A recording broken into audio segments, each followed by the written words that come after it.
semuanya, saya Ayas Musyafa dari Geosentrik. Kali ini kita kehadiran Wakil Rektor Universitas Padjadjaran, Profesor Dr. Insinyur Hendarmawan MSc. Selamat siang, Prof. Selamat siang, Saudara Ayas.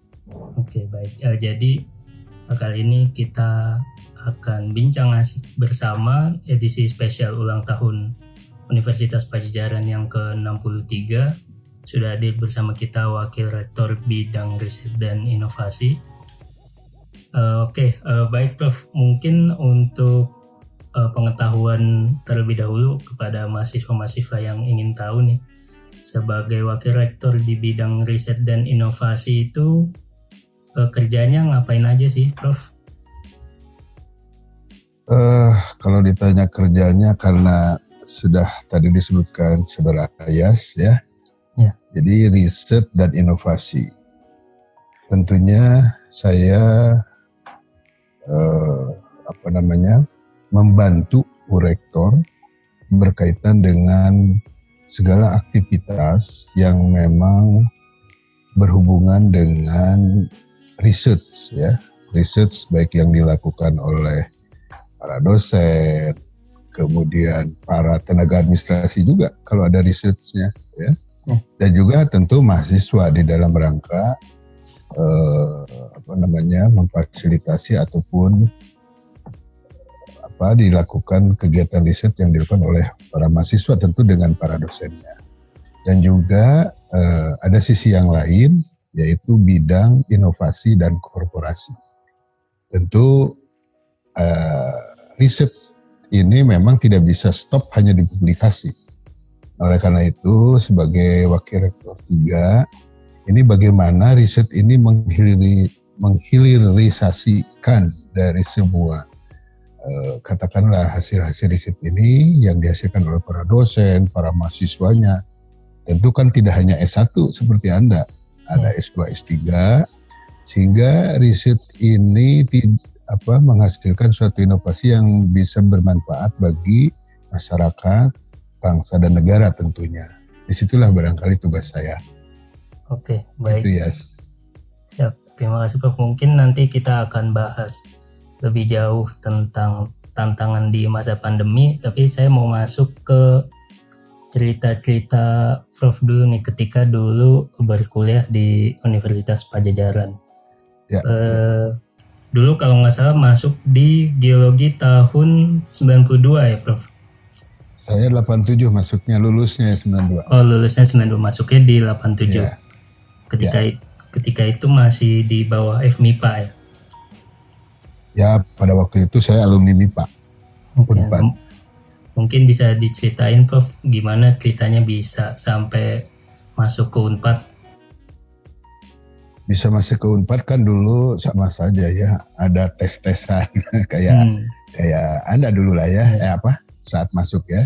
Yeah. Jadi begitu masuk, kalau disuruh cerita singkatnya, saya masuk ke geologi.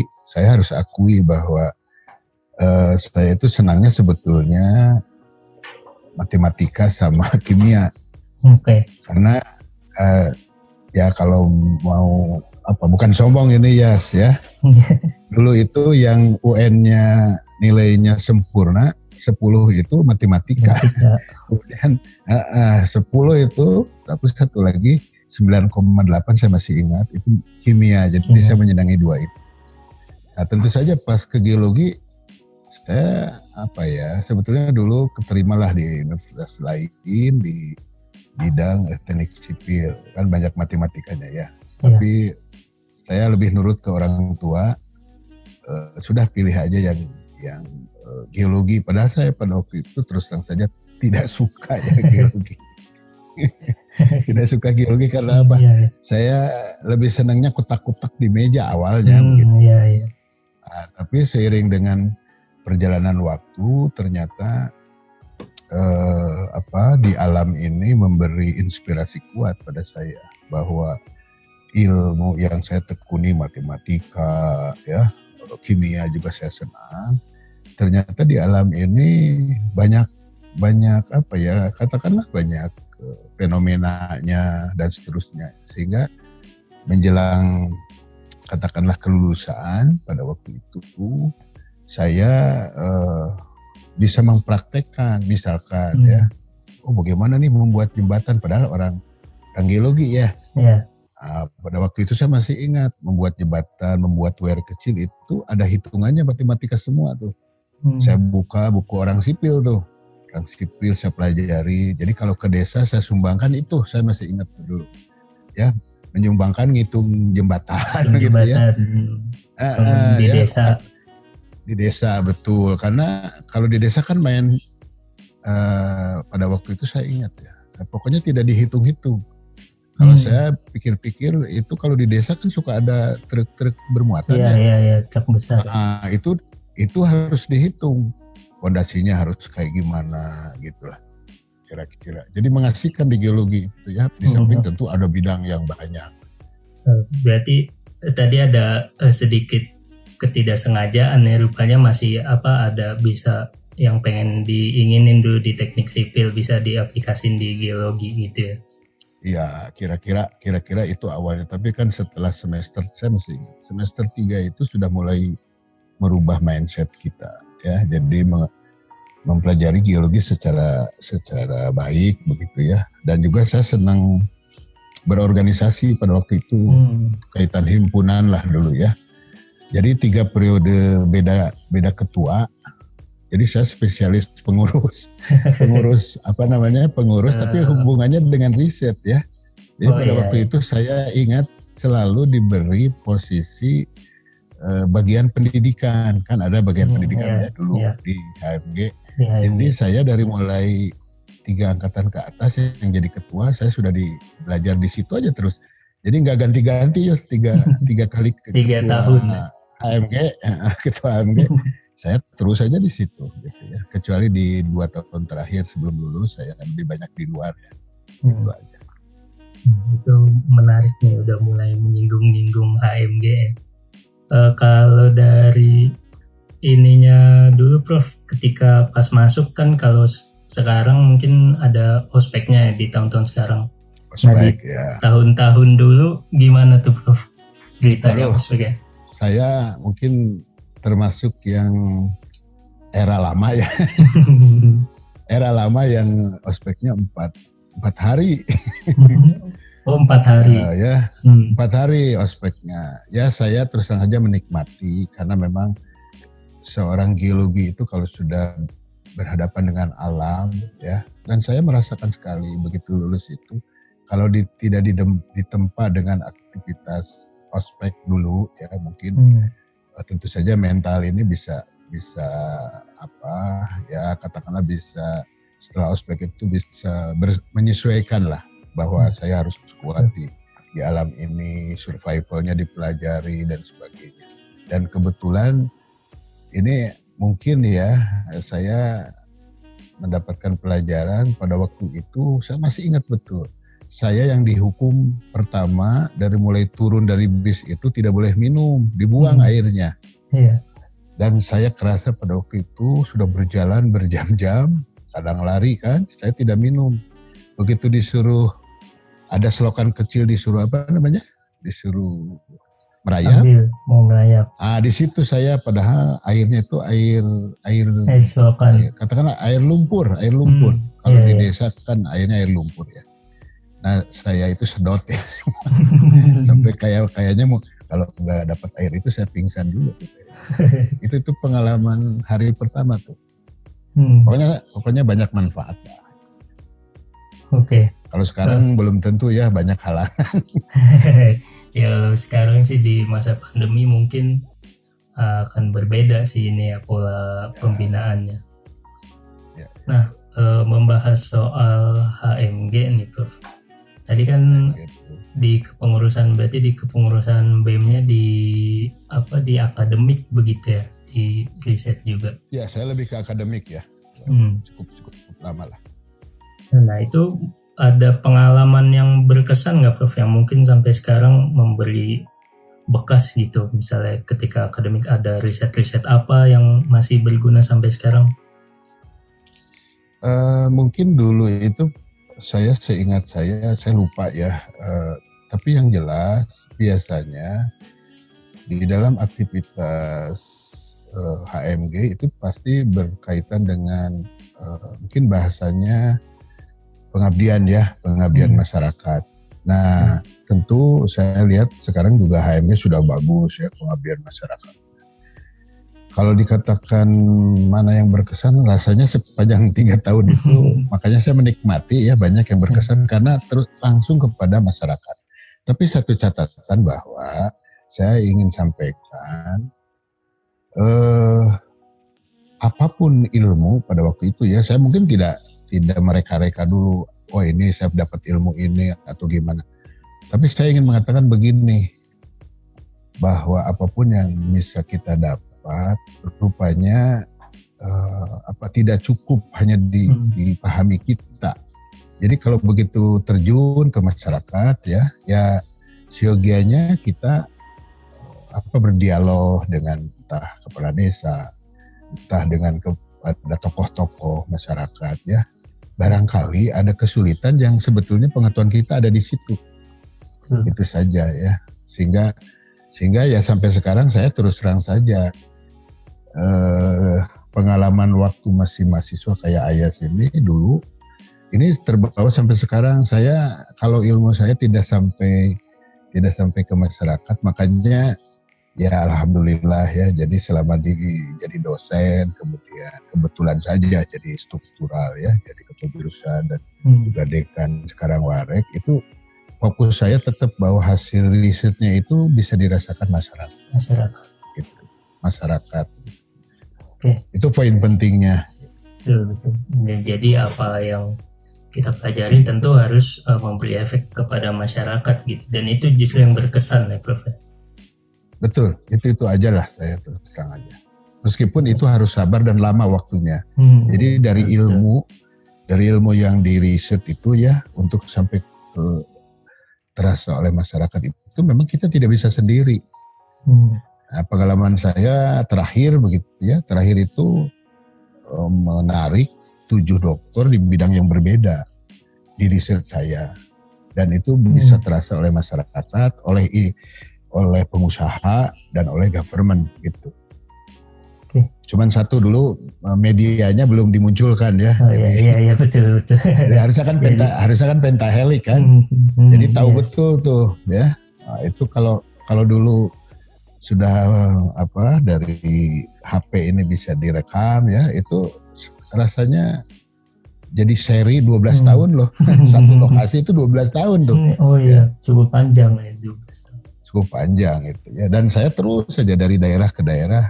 Alhamdulillah ada banyak lah perusahaan asing juga yang membiayai karena kaitannya dengan pemberdayaan masyarakat. Itulah kira-kira. Oke, baik.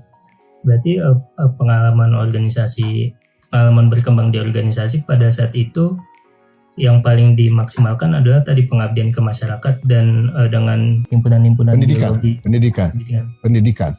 Jadi dulu pendidikan, jadi ada sama kayak sekarang kan suka ada Himagi ya, apa? Iya, Perhimagi. Perhimagi. Jadi dulu sama, saya ingat presentasi di Jogja kalau tidak salah ya. Ya bicaranya ya tidak geologi lagi, tapi bagaimana geologi ini bisa dipakai oleh masyarakat. Ya kan dulu juga sama kayak sekarang, ada longsor. Ada amblesan, ya mungkin seingat saya lebih ke situ ya, karena kalau gempa pada waktu itu kita informasinya juga tidak selebar sekarang. Ada BMKG yang lebih bisa didengar langsung tentu dengan alat komunikasi. Kalau dulu kan di masyarakat tsunami juga belum sedahsyat 2004 tuh. Jadi tsunami juga tidak, sebetulnya sih seingat saya banyak tsunami di luar Jawa ya. Saya bukan mengalami, lagi kerja di satu pulau, kemudian pas turun ke desa begitu kan, dari hutan ke desa, di desa itu habis tuh satu kecamatan gitu. Sebetulnya ada, cuman kan beritanya tidak IT sistemnya tidak bisa karena viral. Iya.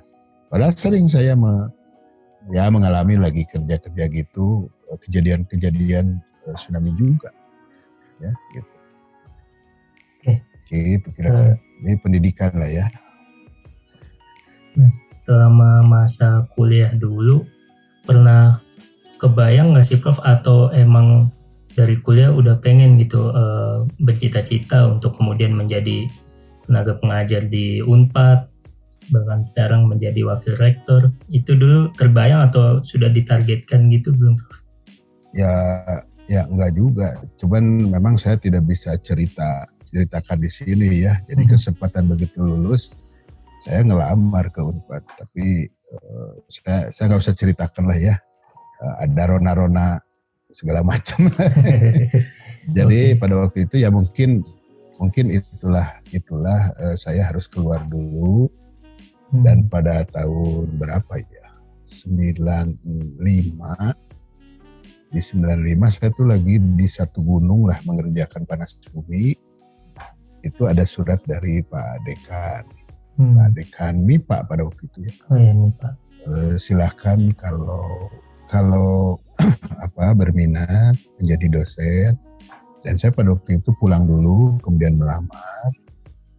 Dan tentu saja saya dulu ada namanya, Anda tidak mengenal ya, tapi fotonya ada kan, pendiri geologi ini ada dosen senior Pak Lesmana Polo ya, doktor pertama itu di Unpad tuh, lulusan Australia ya. Nah beliau itu pembimbing saya, dan begitu saya masuk Unpad beliau meninggal. Saya belum diangkat pada waktu itu, baru CPNS. Itu kenangan yang beliau pesankan, Wan kamu di sini terus, memang tidak bisa kaya, tapi untuk makan bisa katanya sebagai dosen, kira-kira itu. Makanya saya meneruskan bidang beliau, yaitu bidang air, hidrogeologi. Ya dulu pesannya beliau, saya sebetulnya lebih senang ke geoteknik lah, yang Prof Febri itu. Tetapi karena tadi ada amanah bahwa di sini belum ada dokter yang bidangnya air gitu. Sementara di tetangga kita pada waktu itu sudah ada 7 orang ya, 2 diantaranya udah profesor gitu. Jadi saya seperti kehilangan induk, langsung nyari sekolah gitulah kira-kira. Jadi tidak mudah ya. Iya. Dikulik-kuliknya. Betul. Nah, selama berarti kan Prof merasakan nih zaman ketika geologi masih berada di bawah MIPA, sekarang sudah berkembang jadi fakultas teknik sendiri, ya sudah jauh berkembang lah. Nah, menurut Prof, perbedaan yang paling terasa itu dari segi apa tuh Prof? Setelah ini fakultas itu, ya, atau jadi fakultas sendiri? Ya memang kalau perbedaan sih pasti ada dalam sisi administrasi ya. Pada waktu itu tentu kita namanya ada orang tua lah ya, orang tua MIPA begitu ya. Kan ada dekanat MIPA, anaknya dulu ingat saya 7 ya. Nah nanti kan kalau dapat kue untuk peralatan kan jadi harus dibagi kan.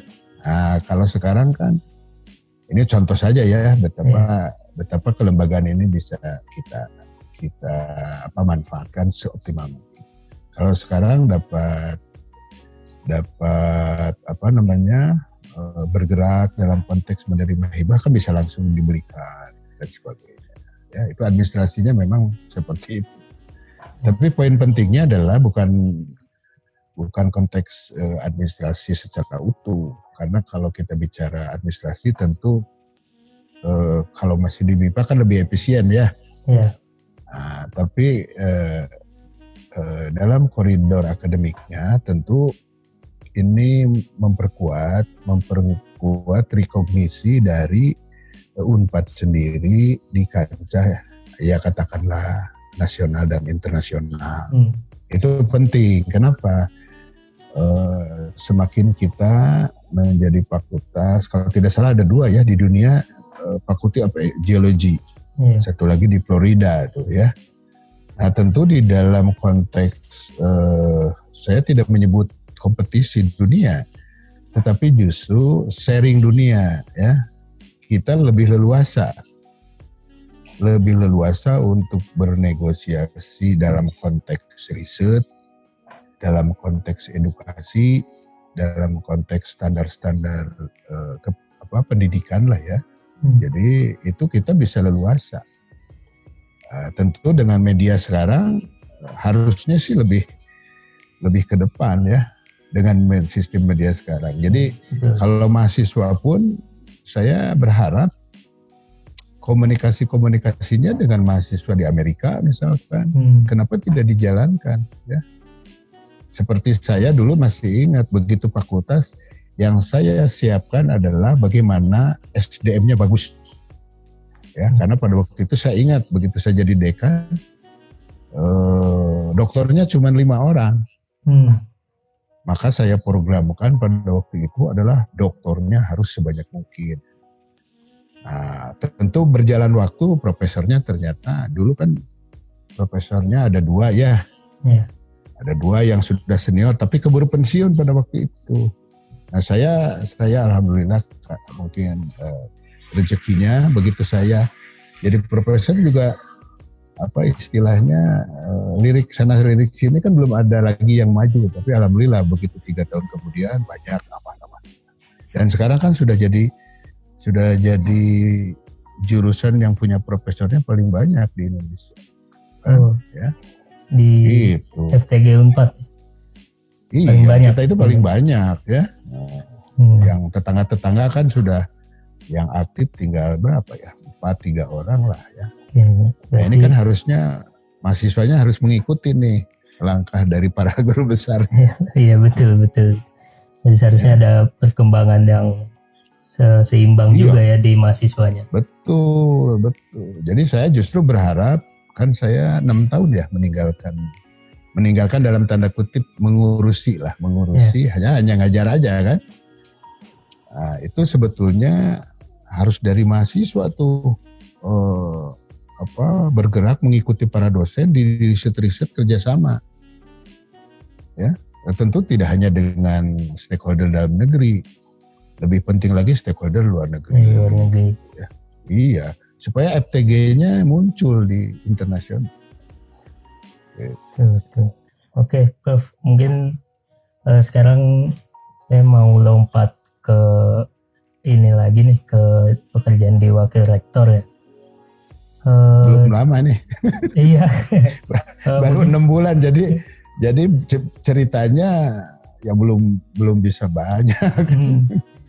Paling ini aja sih Prof. Berarti kan selama ini kita ada secara mendadak tiba-tiba ada pandemi begitu ya Prof. Nah tentu ini menjadi tantangan juga buat Universitas Padjadjaran, terutama dalam riset dan inovasi juga mungkin menjadi cukup sulit gitu ya, terbatas. Nah untuk menjawab tantangan-tantangan itu selama 6 bulan ini kira-kira apa nih tips gitu yang Prof lakukan? Ya, kalau saya pertama tentu saja kaitannya ini dengan pandemi tentu yang jadi fokus kan kesehatan ya. Jadi memang kesehatan yang diutamakan sehingga tetap bahwa secara struktural saya posisi di Warek 3 bagaimana berkoordinasi dengan Satgas yang ditunjuk Bu Rektor di Unpad. Nah Satgas ini kebetulan dekan FK kan, pas lah bidangnya ya. Nah sehingga kami khususnya saya ke teman-teman para direktur ya, itu bagaimana pentingnya setiap aktivitas riset itu mengikuti protokol kesehatan. Apapun kebijakan yang dinyatakan oleh Bu Rektor, kita fokus ke kesehatan. Nah tentu saja terkait riset itu kan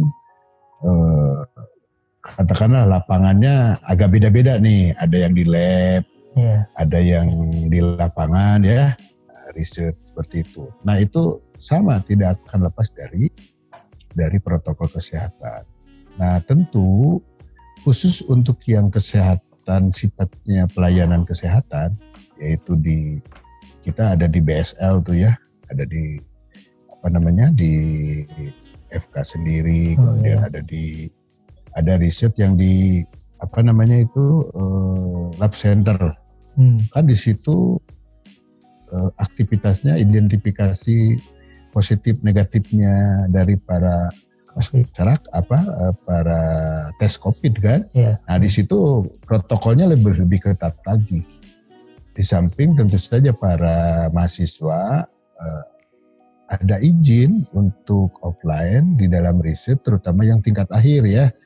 Tapi itu pun lagi-lagi harus dijaga. Jadi protokol kesehatan itu sudah memang menjadi bagian penting, karena disitulah barangkali kita menunjukkan ke masyarakat, juga ke stakeholder yang lain bahwa Unpad mengambil satu kebijakan yang sangat katakanlah mungkin bahasanya ketat ya, ketat.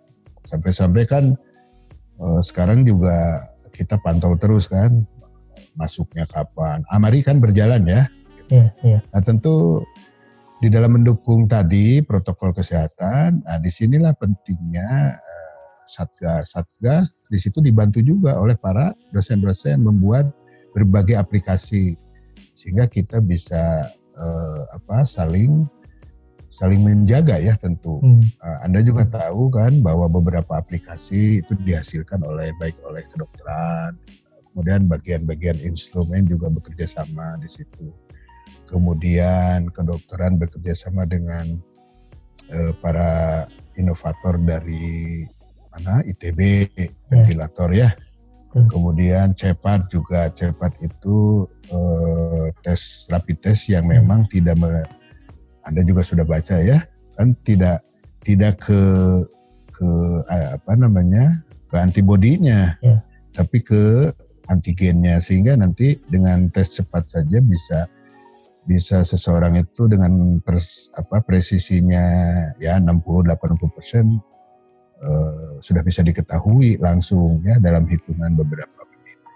Nah tentu yang lain Anda bisa lihat di website ada beberapa inovasi ya.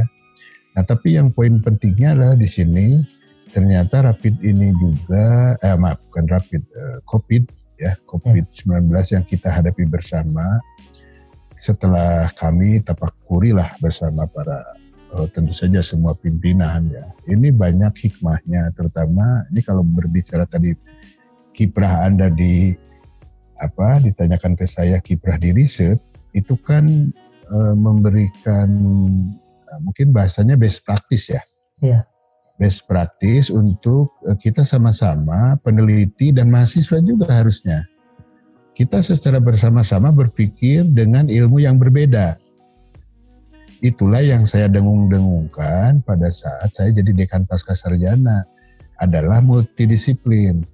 Bagaimana bergabung antar berbagai ilmu dalam multidisiplin, inter dan transdisiplin. Itulah yang saya tadi bilang di awal. 12 tahun bekerja riset dengan berbagai ilmu baru bisa si ilmu itu dirasakan oleh masyarakat. Jadi konteksnya nggak bisa sendiri-sendiri. Nah, COVID ini mendorong semua ke arah situ. Ya, tentu untuk list inovasinya nanti kalau ada acara malam Natalis ataupun ulang tahun Unpad ya, ini ada momen-momen produk apa saja, ya, inovasi apa saja nanti. Bisa Anda lihatlah dengan teman-teman ya. Tentu saja kalau saya sebutkan satu-satu poin pentingnya ini menjadi hikmah lah untuk kita bisa lebih berkarya yang dilakukan oleh para peneliti untuk berinovasi bagi kepentingan tentu rakyat ya, sehingga riset Unpad lebih maslahat lah begitu ya. Kira-kira itu. Berarti pada intinya bagaimana disiplin-disiplin ilmu yang ada di Unpad seharusnya bisa dirasakan oleh masyarakat luas begitu ya Pak? Iya, itulah barangkali ya nanti ke depan itu saya tentu mengikuti renstra-nya keputusan kebijakan Bu Rektor ya. Poin pentingnya adalah riset dan inovasi ini harus terasa oleh masyarakat sehingga berguna bagi masyarakat, bagi umat Jawa Barat, bangsa Indonesia dan insya Allah bagi global ya, internasional. Kira-kira itu sih. Oke, baik Prof. Sebelum kita tutup nih, mungkin di bulan ulang tahun UNPAD yang ke-63 ini, mungkin ada harapan atau keinginan Prof. Hendar untuk UNPAD ataupun untuk mahasiswanya ke depannya nih, harapan dan keinginannya kira-kira mau seperti apa? Nah, karena ini yang membuat acara adalah para mahasiswa undergraduate ya, mahasiswa S1, saya sangat senang ya. Jadi terima kasih atas kesempatannya.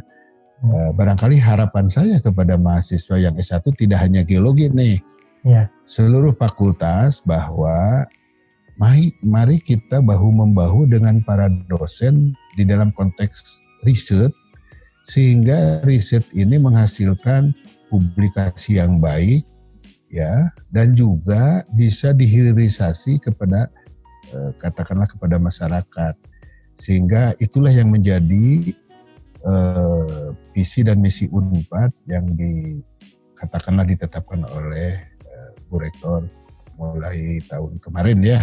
Nah, kalau mahasiswa S1-nya bersatu padu, ikut berkiprah bersama-sama, bukan tidak mungkin tuh yang namanya PIMNAS. PIMNAS itu ya yang diperlombakan selalu oleh kementerian. Kita ke depan sama seperti dulu. Zaman pada waktu saya dekan dulu tuh banyak tuh yang medali emas ya dan sebagainya. Sebetulnya nggak sulit kalau mahasiswanya kita bersama-sama gitu ya. Jadi bersama-sama karena sudah jadi keluarga UNPAD kalau sudah ada di UNPAD ya. Kita ya kira-kira itu harapan saya. Karena saya bidang riset, ayo kita sama-sama bahu-membahu ya, publikasi dan sebagainya. Itu kira-kira Saudara Yas ya. Baik. Terima kasih Prof atas kesempatannya meluangkan waktu untuk melakukan wawancara bersama Geosentrik. Semoga harapan-harapan dan keinginan yang disampaikan bisa segera diwujudkan bersama-sama oleh Civitas Akademika UNPAD. Semoga di ulang tahun UNPAD yang ke-63 nanti bisa tercapai segala keinginan yang baik, Prof ya. Amin. Ya, sama-sama ya kita bergeraknya. Ya siap, Prof. Semoga nanti pesannya bisa kita sampaikan juga ke mahasiswa-mahasiswa. Iya, supaya kita ya tentu menjadi universitas yang direkognisi tidak hanya nasional tetapi internasional, ya. Gitu. Dengan dukungan tentu para teman-teman Anda, ya para mahasiswa, ya gitu. Itu kira-kira ya sama-sama. Baik, terima kasih. Itu saja. Sekali lagi Prof, mungkin kita tutup aja, sudah cukup lama. Oke, baik. Sekali lagi saya ucapkan terima kasih. Mungkin boleh sudah meninggalkan ruangannya, Prof. Terima kasih sekali lagi Prof sudah menyempatkan. Sama-sama. Terima kasih ya Saudara ya. Sampaikan salam saya pada teman-teman semua ya. Ya tetap semangat di tengah kondisi terbatas ya. Mangga. Assalamualaikum. Waalaikumsalam warahmatullahi wabarakatuh.